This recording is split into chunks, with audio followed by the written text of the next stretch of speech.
যখন কথা বলার জন্য, আল্লাহ তাআলার সাথে সাক্ষাৎ করার জন্য, দিদার করার জন্য পাহাড়ের শুরুপথে তুর পাহাড়ের দিকে রওনা হয়। শুকরিয়া আদায় করলে কি পরিণতি আর অশুকরিয়া আদায় করলে কি পরিণতি তা বোঝাবার জন্য বলতেছি, ভালো করে খেয়াল করবেন। আল্লাহ নবী হযরত মূসা আলাইহিস সালাতু ওয়াস সালাম আল্লাহ তাআলার সাথে সাক্ষাৎ করার জন্য যখন চলে গেলেন, পাহাড়ের শুরু পথ দিয়ে রওনা হয়ে গেলে যাইতেছে, শুরু পথ চিকন পথ দিয়ে যাইতেছে। হঠাৎ করে বাগান থেকে আওয়াজ দিছে, এই আল্লাহ নবী মূসা দাঁড়াও দাঁড়াও, আমার কথা শুনে যাও। আল্লাহ নবী হযরত মূসা আলাইহিস সালাতু ওয়াস সালাম যখন এবার কথার আওয়াজ পাইলো, পিছন দিকে ঘুরে তাকাইলো, দেখতেছে কেউ আওয়াজ নাই, কাউরে দেখা যায় না। চতুর্দিকে মূসা আলাইহিস সালাতু ওয়াস সালাম তাকাইয়া সামনের দিকে যখন অগ্রসর হয়ে গেলেন, যাওয়ার পরে এবার দেখতেছে আবার কে যেন ডাক দিতেছে, এই আল্লাহ নবী মূসা দাঁড়াও দাঁড়াও, আমার কথা শুনে যাও। আল্লাহ নবী হযরত মূসা আলাইহিস সালাতু ওয়াস সালাম যখন এবার আবার অগ্রসর হইল, হওয়ার পরে যখন পিছন থেকে ডাক দিল, ভাই মূসা তুমি দাঁড়াও, আমার কথা শুনে যাও। এবার যখন তিনি পিছন দিকে তাকাইলেন, কারো আওয়াজ নাই, কাউকে দেখা যায় না।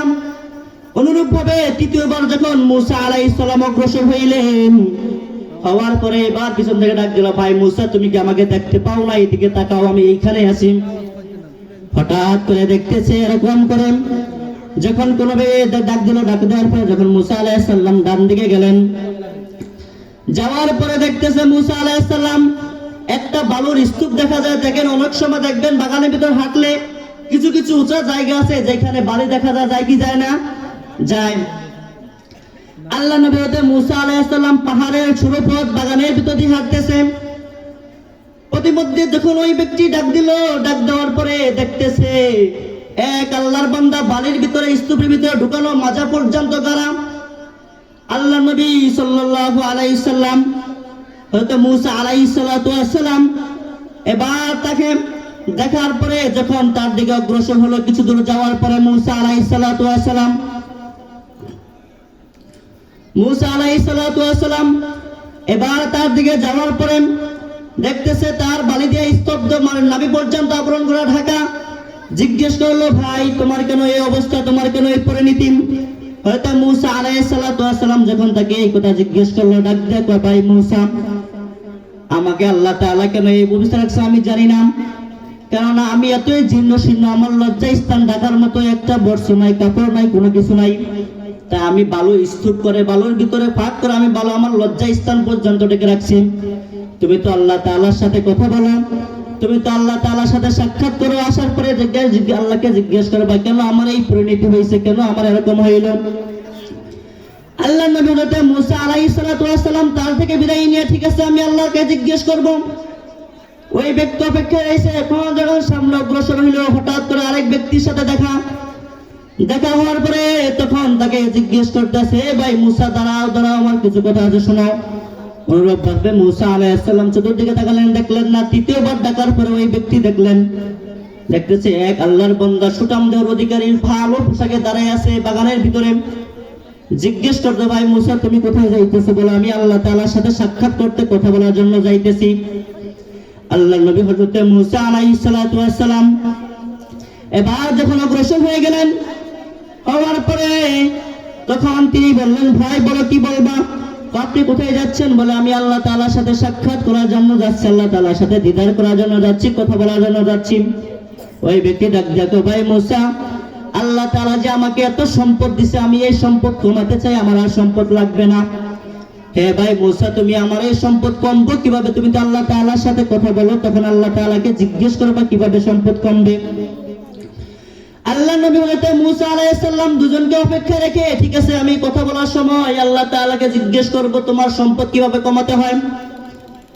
অনুরূপ ভাবে দুইজন থেকে বিদায় নিয়ে আল্লাহ নবী হযরত মূসা আলাইহিস সালাম এবার যখন আল্লাহ তাআলার সাথে সাক্ষাৎ করার জন্য তুর পাহাড়ে অগ্রসর হয়ে যায়, প্রতিমধ্যে যাওয়ার পরে মূসা আলাইহিস সালাতু ওয়াস সালাম আল্লাহ তাআলার সাথে দিদার করলেন, সাক্ষাৎ করলেন। সব কথা শেষ, মূসা আলাইহিস সালাম বিদায় নেবেন। বিদায় নেওয়ার পরে এবার আল্লাহকে জিজ্ঞেস করতেছে, ও ভাই মূসা, আল্লাহ তাআলাকে জিজ্ঞেস করছে, ও আল্লাহ আমি আসার সময় দুজন ব্যক্তি আমাকে দুইটা প্রশ্ন করছে, তুমি উত্তর দিবা, আমি তার অপেক্ষায় আছে, আমি গেলে তারা উত্তর নেবে। হযরত মূসা আলাইহিস সালাতু ওয়াস সালাম বলতেছেন, ঠিক আছে যখন এই প্রশ্নের উত্তর আল্লাহকে যখন বলল, আল্লাহ আমার এই প্রশ্নের উত্তর দেন। মুসা আলাইহিস সালাতু ওয়াস সালাম যখন প্রশ্ন বলল আল্লাহকে, আল্লাহ ডাক দিয়ে মুসা বলো তোমার কি প্রশ্ন? যখন বলল যে আমি আসার সময় দেখছি একটা ব্যক্তি, তোমার এক বান্দা জীর্ণ শীর্ণ অবস্থায়, একটা সামানা পর্যন্ত নাই, কাপড় নাই ঢাকার জন্য, এই জীর্ণ শীর্ণ অবস্থায় বালুর স্তূপ করে বালুর ভিতরে লজ্জা স্থান লুকিয়ে রাখছে, আমি কিভাবে তার ওই অবস্থা করে নিতে কেন? আল্লাহ নবী হযরত মুসা আলাইহিস সালাম যখন আল্লাহকে প্রশ্ন করলেন, আল্লাহ উত্তর দিয়ে দিলেন। প্রতিমধ্যে আবার ডাক দিয়ে কইতেছে, গো আল্লাহ আমার আরেকটা প্রশ্ন আছে। বলে হ্যাঁ বলো তোমার কি প্রশ্ন? যার এক ব্যক্তি অনেক সুঠামদের অধিকারী, খুব ভালো জামা কাপড় পরা, তিনি বলতেছে তার এত অর্থ সম্পদ তুমি দিছে, সে কিভাবে কমাইতে চায়, অর্থ সম্পদ কিভাবে কমবে? কেননা নবী করিম সাল্লাল্লাহু আলাইহি সাল্লাম হাদিসের ভিতরে বলেছেন, যার অর্থ সম্পদ কম তার হিসাব নিকাশ হবে সহজ, যার অর্থ সম্পদ হলো বেশি তার হিসাব নিকাশ হবে কঠিন। আর নবী করিম সাল্লাল্লাহু আলাইহি সাল্লাম হাদিসের ভিতরে বলেছেন, কেননা বড় লোকের 500 বছর আগে ছোট লোক যারা গরিব আছে তারা আল্লাহর জান্নাতে চলে যাইবেন হিসাব দিয়া। এখন ওই ব্যক্তি বলতেছে আমার কিভাবে আমি কমাতে পারি, আমাকে আল্লাহ তাআলা যে সম্পদ দিয়েছে আমি কিভাবে কমাবো? আল্লাহ তাআলা তখন তাদের উত্তর দিয়ে দিলেন। এবার যখন তারা উত্তর অপেক্ষা দাঁড়ায় আছে, মুসা আলাইহিস সালাম আল্লাহ তাআলার কাছ থেকে শেষ করে যখন এবার রওনা হয়ে গেলেন, রওনা হয়ে যাওয়ার পর ওই প্রথম ব্যক্তির সাথে দেখা হয়ে গেল। হওয়ার পরে ভাই জিজ্ঞেস করতে, ভাই মুসা এদিকে আসো, এদিকে আসো, আল্লাহকে কি আমার প্রশ্নের কথা জিজ্ঞেস করছে? বলছে হ্যাঁ জিজ্ঞেস করছি। তো আল্লাহ তাআলা কি বলছেন? ওই ব্যক্তিকে আল্লাহ তাআলা বলছিলেন, হে ভাই, আল্লাহ বলছে তুমি যেই অবস্থা আছো ওই অবস্থায় তুমি মাওলার শুকরিয়া আদায় করো। যখন এই কথা বললাম, বলার পরে মেজাজটা গরম হয়ে গেল। সে বলতেছে আল্লাহ কি দেখে না আমার নাভি পর্যন্ত আমি বালুর ভিতরে স্তব্ধ করে রাখছি, ঢেকে রাখছি, আমি কিভাবে এই শুকরিয়া আদায় করবো? না আমি পারবো না। এই কথা বলার সঙ্গে সঙ্গে এরকম ভাবে একটা ঝড় আসলো। আমাদের মাঝে মাঝে দেখা যায় এরকম ঘূর্ণিঝড় আসলে ঘুরে পাকায় সবকিছু উড়িয়ে নিয়ে যায়। আল্লাহ তাআলার কুদরতি ভাবে এরকম একটা ঝড় আসলো, বাতাস আসলো। এতক্ষণ তো সে বালুর স্তূপ দিয়ে নিজের লজ্জা স্থান রাখছে, মুহূর্তের ভিতরে অশুকরিয়া আদায় করার কারণে বালুর স্তূপ গুলা বাতাসে ঘূর্ণিঝড়ে সবকিছু উড়িয়ে নিয়ে গেছে। নাউজুবিল্লাহ। ওই ব্যক্তি থেকে বিদায় নেওয়ার পরে প্রতিমধ্যে যখন দ্বিতীয় ব্যক্তির সাথে দেখা হলো, ভাই মুসা আল্লাহকে জিজ্ঞেস করছো আমার আর কি আমার সম্পদ কিভাবে কমবে? বলবে হ্যাঁ হ্যাঁ আমি জিজ্ঞেস করেছি, তো কিভাবে কমবে? বলছে তোমাকে আল্লাহ তাআলা যে সম্পদ দিছে, তুমি এই সম্পদ নিয়ামত দিছে যে শুকরিয়া আদায় করতে, আর শুকরিয়া আদায় করলে নিয়ামত বেড়ে যায়, তুমি আল্লাহ তাআলার অশুকরিয়া আদায় করো তখন তোমার সম্পদ কমে যাবে। এই কথা বলার সঙ্গে সঙ্গে উনি বলতেছে নাউজুবিল্লাহ, যে আল্লাহ আমাকে এত সুন্দর করে খাওয়াইছে, আমাকে এত সুন্দর করে খাওয়াইতেছে, চলাইতেছে, পড়াইতেছে, আমাকে এত সম্পদ দান করছে, আমি কিভাবে তার অশুকরিয়া আদায় করবো? না না আমি অশুকরিয়া আদায় করবো না। আমি বললাম যে আলহামদুলিল্লাহ, আমি আল্লাহ তাআলার সন্তুষ্ট যে শুকরিয়া আদায় করলাম। এই কথা বলার সঙ্গে সঙ্গে আল্লাহ তাআলা তার ধন সম্পদ যা ছিল তার ভিতরে আরো নিয়ামত বাড়াইয়া দিছে।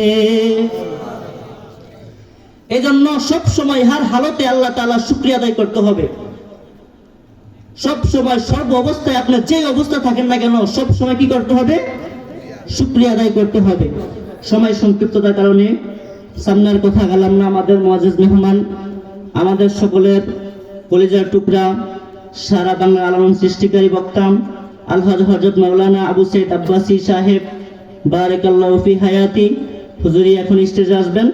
আমি এখানে আমার বক্তব্য শেষ করলাম। ওয়া আখিরি দাওয়ানা আলহামদুলিল্লাহি রাব্বিল আলামিন।